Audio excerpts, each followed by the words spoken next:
Hello everyone, Ryan here with another 2020 Subaru Outback video for you.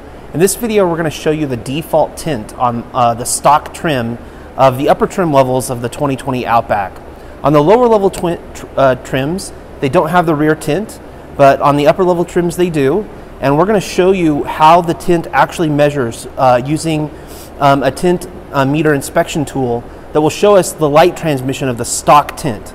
So if you're thinking about getting your Outback tinted, this information might be useful to you.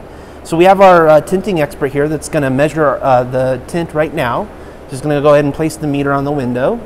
And you can see that the front tint measures about 74%, 75%. That's plus or minus 2%.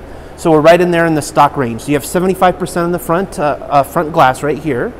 So we're going to go ahead and measure the rear tint on the passenger side right here, or on the driver's side, in the rear of the Outback. So we're going to measure that again. And you can see that the transmission back here is 20%.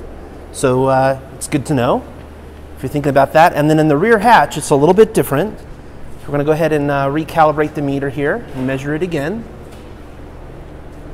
All right, I can't quite see what we got there. All right, looks like we're measuring about 27%, so it's about 25 to 27%, somewhere right in there. So if you're thinking about getting the 2020 Outback tinted, those are your stock values, and that's what you're going to start with.